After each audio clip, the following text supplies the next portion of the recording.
स्वागत है बच्चों आपके अपने YouTube चैनल द स्कूल बडी में। आज के इस वीडियो में हम माध्यमिक शिक्षा मंडल मध्य प्रदेश भोपाल का MP बोर्ड का कक्षा 10वीं विज्ञान आदर्श प्रश्न पत्र हल करेंगे। सबसे पहले हम कुछ जानकारियां देखते हैं। आपका विज्ञान का जो प्रश्न पत्र होगा इसका पूर्णांक 75 नंबर का होगा, पूर्णांक 75 नंबर का होगा, जिसके निर्देश यहाँ पर दिए गए हैं। समय आपको 3 घंटे प्राप्त होगा। निर्देश है इसके, पहला सभी प्रश्न अनिवार्य है, सभी प्रश्न आपको करना है। दूसरा है क्रमांक 1 से 4 तक वस्तुनिष्ठ प्रश्न है, यानी ऑब्जेक्टिव टाइप प्रश्न है। तीसरा है प्रश्न क्रमांक 5 से 22 तक आंतरिक विकल्प दिए गए हैं।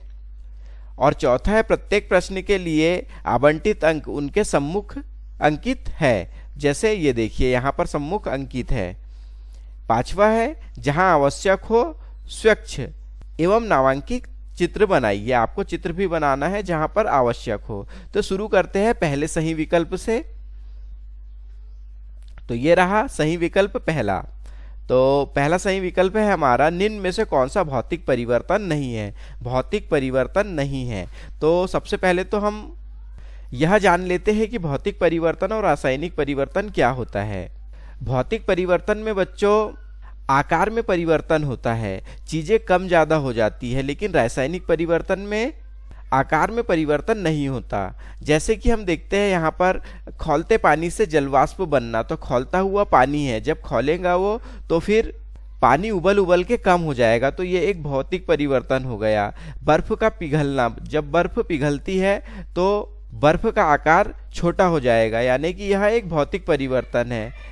नमक को जब पानी में घोलेंगे तो नमक जब घुलेगा तो उसका आकार में भी परिवर्तन हो जाएगा, यानी ये भी क्या है, एक भौतिक परिवर्तन है। लेकिन LPG का दहन, गैस जब जलती है तब इसमें कोई भौतिक परिवर्तन नहीं होते, क्योंकि गैस का कोई आकार नहीं होता। दूसरा क्वेश्चन देखते हैं, क्षारों का pH मान होता है, क्षार का pH मान कितना होता है। तो यहाँ पर आपके सामने विकल्प दिए गए हैं, क्षारों का pH मान कितना होता है। क्षारीय जो पदार्थ होते हैं उनका pH मान जो होता है 7 से अधिक होता है। 7 से कम वाले अम्लीय होता है और 7 से अधिक वाले क्षारीय होते हैं। तीसरा प्रश्न है हमारे पास, मनुष्य में वृक्क एवं तंत्र का भाग है, वह है। आपके सामने 4 विकल्प दिए गए हैं, सही विकल्प इसका कौन सा है। तो मनुष्य में वृक्क एवं तंत्र का भाग है, वह है, कौन सा है। तो उत्सर्जन, उत्सर्जन जो है वृक्क किसका भाग है, तो ये उत्सर्जन तंत्र का भाग है। चौथा है क्वेश्चन, द्रव अवस्था में पाई जाने वाली धातु कौन सी है। तो आप सभी जानते होंगे कि द्रव अवस्था में पाई जाने वाली धातु जो है मरकरी है, पारा है। पांचवा क्वेश्चन है, मास्टर ग्रंथि का नाम है। मास्टर ग्रंथि किसे कहा जाता है। तो मास्टर ग्रंथि कहा जाता है, 4 ऑप्शन है आपके पास। मास्टर ग्रंथि कहा जाता है पीयूष ग्रंथि को मास्टर ग्रंथि कहा जाता है। ये रहा 6वां क्वेश्चन, प्रतिरोध का मात्रक क्या है। ठीक है, प्रतिरोध का मात्रक क्या होता है। 4 विकल्प दिए गए हैं, तो सही विकल्प इनमें से कौन सा है। तो प्रतिरोध का मात्रक होता है ओम। 7वां क्वेश्चन है हमारे पास, मुकुल द्वारा अलैंगिक जनन किसमें होता है। मुकुल द्वारा अलैंगिक जनन किसमें होता है। तो इसका सही उत्तर है, तो यीस्ट जो होता है इसमें अलैंगिक जनन होता है। 8वां है, लेंस की क्षमता का एसआई मात्रक है। लेंस की क्षमता का एसआई मात्रक क्या होता है। तो यह होता है डाइऑप्टर। आप यहां नीचे उत्तर भी देख सकते हैं। अब हमारे सामने है सही जोड़ी बनाइए। तो अब हम सही जोड़ी का मिलान करेंगे।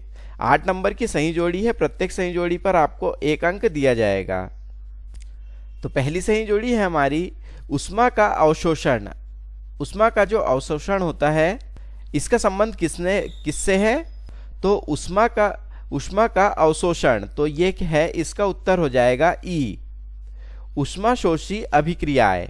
दूसरा, साधारण नमक का सूत्र कौन सा है। तो साधारण नमक का सूत्र क्या होता है। तो ये होता है NaCl।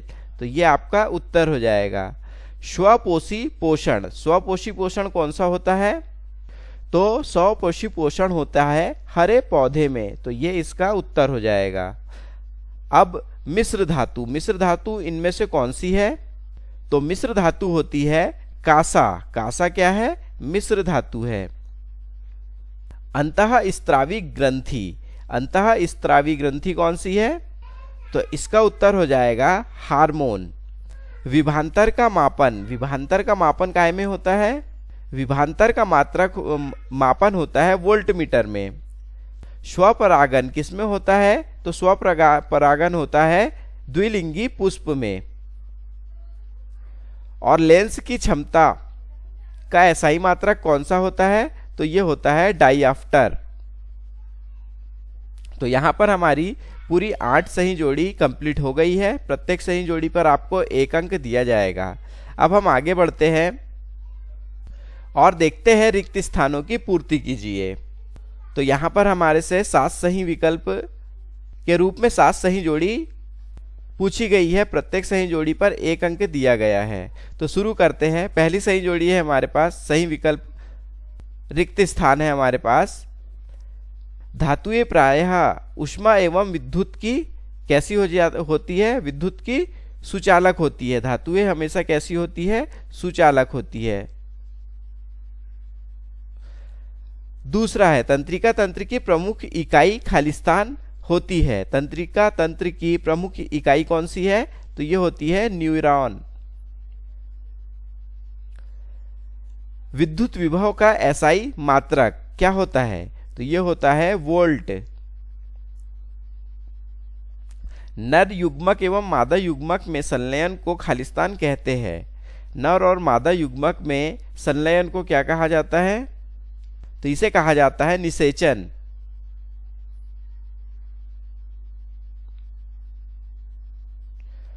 अनुवांशिकता का अध्ययन खालिस्तान कहलाता है। तो क्या कहलाता है? ये अनुवांशिकी कहलाता है।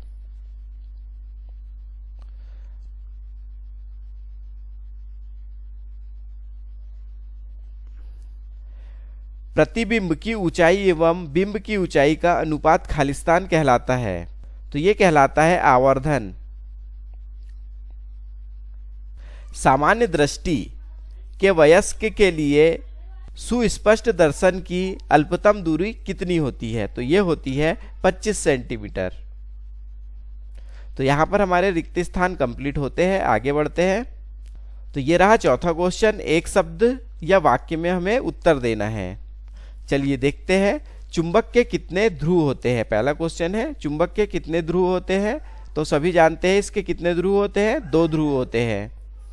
दूसरा है घरेलू परिपथ में किस प्रकार की धारा प्रवाहित होती है? तो किस प्रकार की धारा प्रवाहित होती है? तो ये होती है प्रत्यावर्ती धारा। प्रत्यावर्ती धारा।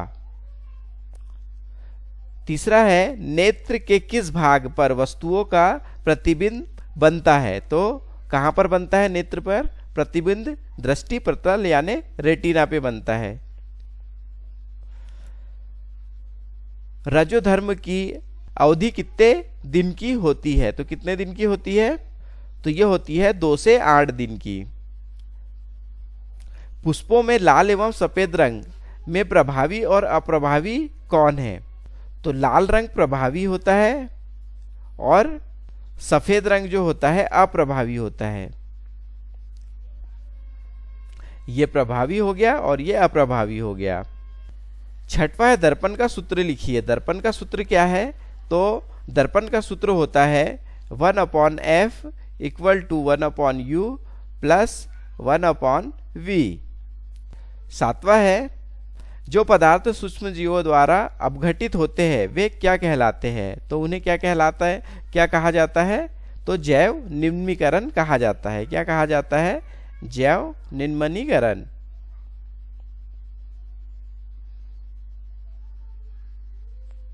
तो यहां पर हमारे पूरे एक शब्द में वाक्य उत्तर हो गए हैं। चलिए अब 5वां प्रश्न देखते हैं। 5वां प्रश्न जो है 2 नंबर के लिए पूछा गया है।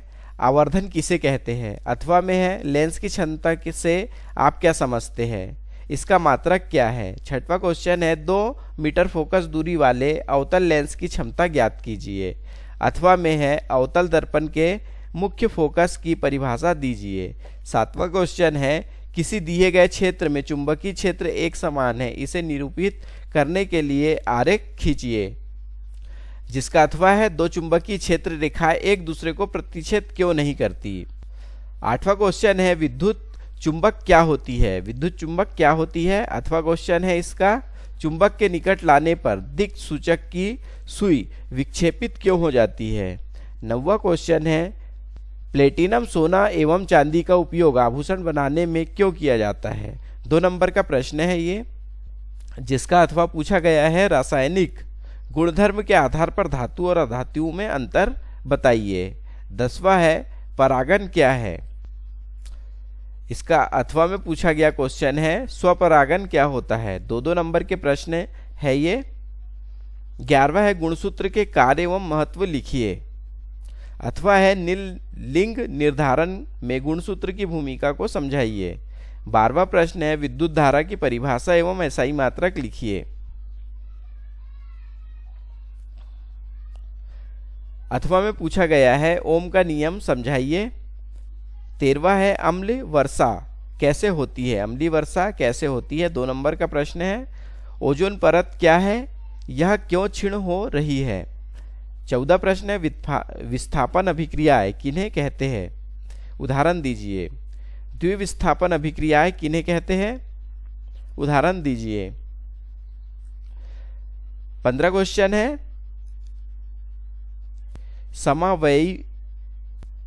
समवयवी एवं समवयता से क्या समझते हैं।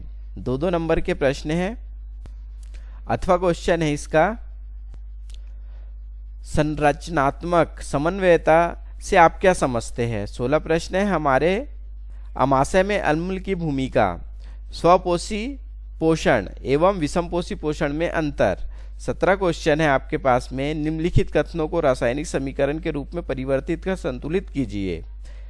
ए बी सी तीनों को आपको संतुलित करना है। 18 क्वेश्चन है तंत्रिका कोशिका न्यूरॉन का निम्नलिखित चित्र बनाइए। अथवा क्वेश्चन है तंत्रिका कोशिका के कार्य लिखिए। 19 है अग्रिम सूर्योदय एवं विलंबित सूर्यास्त की घटना को समझाइए। अथवा है मानव नेत्र का नामांकित चित्र बनाइए। 20 क्वेश्चन है जाइलम एवं फ्लोएम में अंतर। रक्त एवं लसिका में अंतर लिखिए। 21वां क्वेश्चन है निम्न यौगिकों की संरचना सचित्र कीजिए।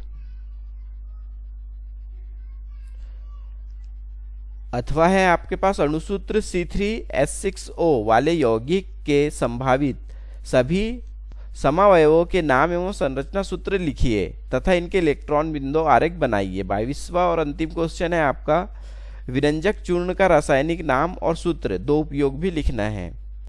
अथवा अम्ल एवं क्षार में कोई अंतर बताइए। बच्चों यहाँ पर हमारा विज्ञान का पेपर कंप्लीट होता है। मिलते हैं ऐसी ही अगली वीडियो में। वीडियो देखने के लिए धन्यवाद।